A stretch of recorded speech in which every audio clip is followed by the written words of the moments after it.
Isaiah 25:7.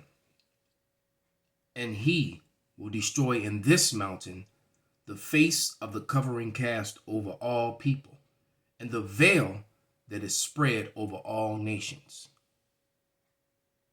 Call halal Yahweh by Hashem Shai by Hashem Rakakwadash. Double honors unto the apostles, double honors unto the elder bishops of Connecticut. Salutations to all my fellow laborers doing this work in truth and sincerity, risking their lives and their freedom to do so. To the scattered elect that are scattered among the heathen nations that look like the heathen nations, and to the few Akwath that are listening and learning, to you I say Shalom. This is your brother Malcolm from the branch of the Great Millstone here in Chicago, coming at you with another lesson in truth. And what you're looking at is the half-black conservative.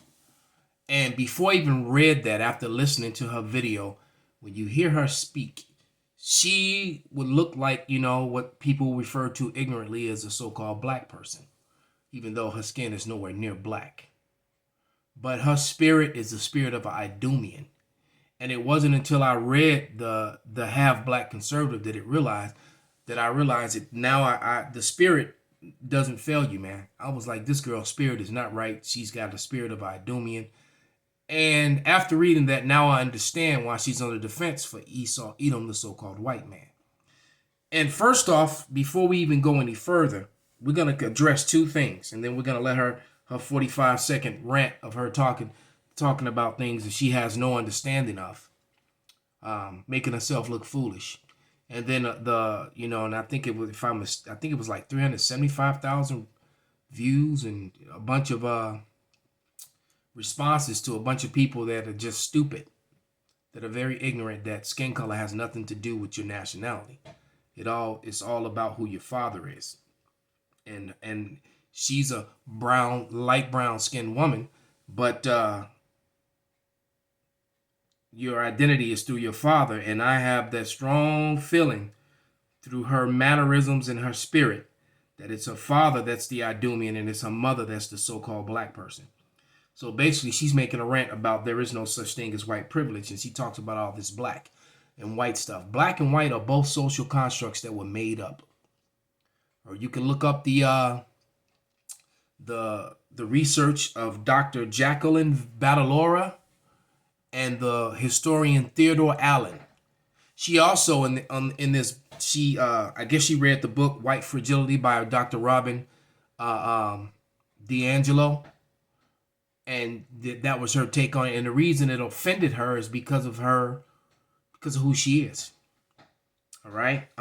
Because the truth offends Esau, Edom. They do not like it when the light is shined on their wickedness, when they are revealed. And the Lord is revealing them. That veil and that covering cast over all people and labeling people by color and doing away with this biblical truth, with this truth that reigned in the whole world until they came into control. This is 1 Kings 8:19. And it reads, actually I'm going to start at 18, but the point is in 19. All right. And Yahweh said unto David, my father, whereas it was in thine heart to build a house unto my name, thou didst well that it was in thine heart. Nevertheless, thou shalt not build the house, but thy son that shall come forth out of thy loins shall build the house unto my name. So children come forth out of their father's loins, seed, a life, a bloodline, and it's placed into a woman. And regardless of what that woman nationality is, her womb becomes the incubator, becomes the fertile soil for that seed. Okay? Point blank, period. So if that king had 10 wives and he put seed in all 10 of his wives, and all 10 of his wives were of different nations, the children are not mixed. Whatever, they're what their father is. They're already his seed. They're already his life. All a woman does is she receives the seed of the man that she takes it from. All right? And she brings forth his fruit. All right. She brings forth a person of his race, of his bloodline, regardless of what she looks like or what hers is. All right. In order for her to bring forth someone that is like her, she would have to have received seed from someone that is like her. That's the way it works. That's the way it's always worked, all throughout history. And all of a sudden you get up to modern day and this color thing, this black and whiteness. Whiteness was created in 1681 in Virginia. All right. That's where it first appeared, actually written into law documents. All right. It may have been used or said prior to that, but it was first used and accepted in this country as a whole new race of people. You know, as a whole new form of humanity. All of a sudden you had a group of humanity referred to as white people. That was in 1681 in Virginia. And along with that whiteness came a whole boatload of privileges that the other nations did not have. So this college educated, sitting up on the couch, smarter than a dumb MNFer, needs to go and look into the miscegenation laws of the 1600s. All right, I think starting in 1684 is when they started implementing those laws, and they were fully implemented by 1681, giving privilege to this new form of humanity, which refers to themselves as white.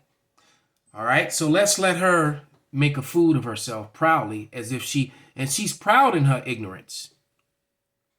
Let's go ahead and debunk this whole white privilege thing. Is there a white entertainment category on Netflix, Hulu, and Prime? No, but there is a black one. Is there a white-owned restaurant category on Uber Eats? No, but there is a black one. Are white people being hired to fill a diversity quota in corporations and companies? No, but black people are. And is there a whole system of affirmative action for white students that puts them in colleges of which they are unfit to attend purely based on their race? No, but there is one for black students. And can white people go out and riot and loot and burn down businesses in the streets while being cheered on by the political left? No, but black people can. White people, don't you dare say a word because you'll be labeled a racist. So we'll stop it right there. All right. Most of these white organizations, these black organizations that she talked about, guess who owns them? So-called white people. And these neighborhoods that were burnt down, that were destroyed, well, guess who owns the stores and the buildings in these neighborhoods? Mostly so-called white people. See, when so-called blacks, as they have been labeled when they came here, because they weren't called that before, when they were set free, because they did all the work, they had all the understanding and the know-how and the ingenuity, they built up neighborhoods and communities all across America, independent of so-called white people, starting in the 1800s, that actually were bigger and better and more prosperous than most of the white neighborhoods that were around. And in the early 1800s, there was a collective effort to destroy them all, especially the Red Summer of 1919. I suggest that this Idumean, this Edomite, this chocolate-covered white person, we're going to do some research on that. All right, look, and with that wicked smirk on her face, smiling like she's done something, and all she did was made herself look foolish. All right, so let's play a short video. Now that we got a little bit of historical stuff that you can actually go and research, because I've done videos on these very topics. Everything that I just said, I have videos on. You could go on the Critical Race Theory channel, the early videos, and you could go to the GMS Maccabean Spirit channel. A lot of the older videos going back 6-7 years, and these topics are covered quite a bit. All right, but without any further ado, let's find this video. Yeah.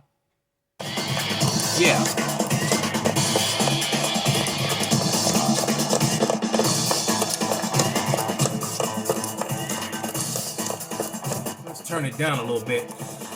Now, the name of the video, you see how these Edomites are, these Idumeans are, well into their financial well-being, so to speak.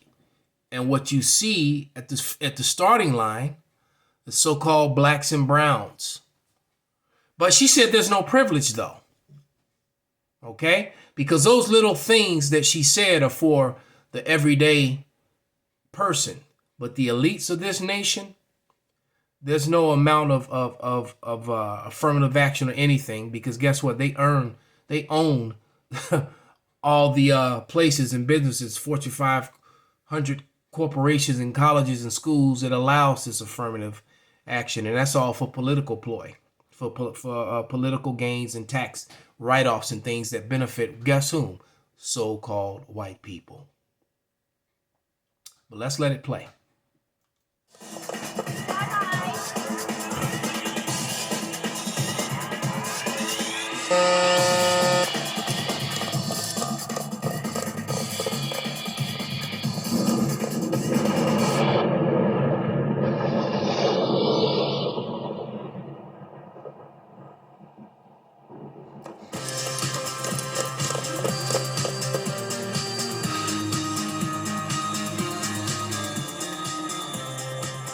That's why they're not fit to go into the colleges, because they're taught second and third class education purposely. But I guess that isn't white privilege.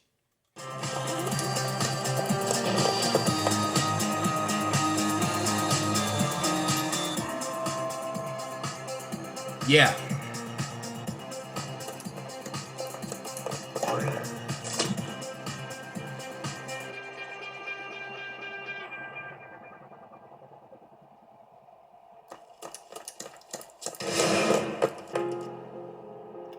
Oh, this is a very good one.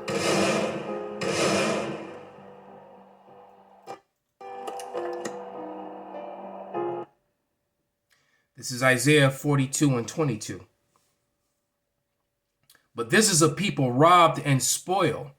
They are all of them snared in holes.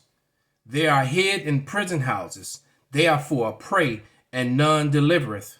For a spoil, and none saith restore. See, they don't want to restore anything to these people that they deserved, and don't want to admit that that they set up these programs. And guess who benefits financially from the school to prison pipeline? Guess who 95% of the stockholders of all these different prison institutions and rehabilitation institutions are? You guessed it. So-called white people.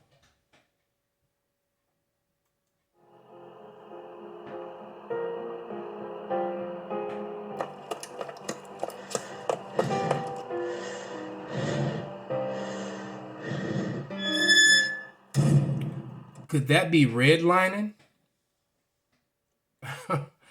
She needs to go look that up with her highly educated self. But there's no such thing as white privilege. You know how the banking system, the home loans operated in a whites FHA operated in a whites only position for the first 40 plus years of its existence. All right, the land grabs of the 1800s, as they were wiping out the brown indigenous populations and taking their lands and giving them away to so-called white people for free. Yeah.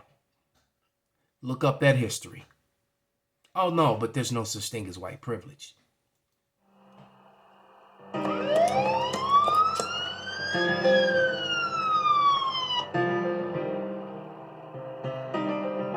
Yeah, I guess all that stop and frisking in New York, the prisons were full of white teenagers and college students with all sorts of drugs in their backpacks. Oh no, it couldn't be, because you've even had white cops tell you that they're instructed not to enforce drug laws in white neighborhoods. because white kids don't do drugs. That's only something that so-called black and brown kids do. That's bullshit.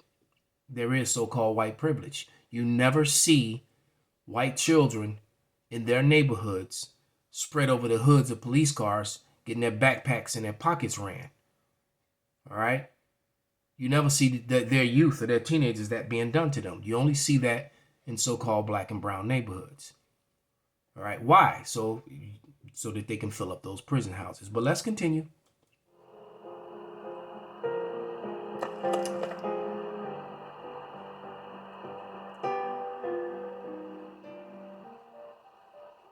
Yeah, and why is there shortened lifespan?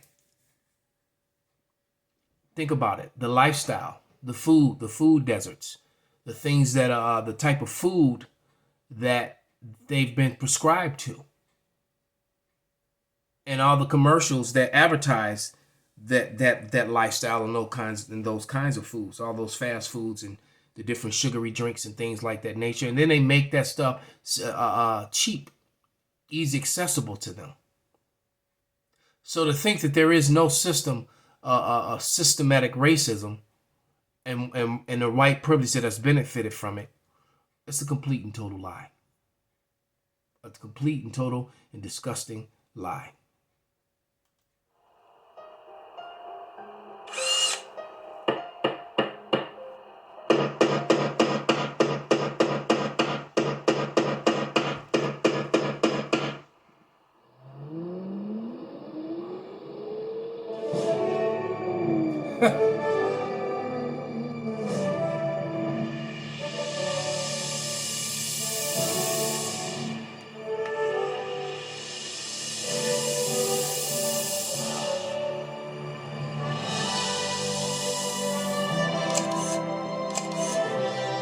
So we'll stop it there.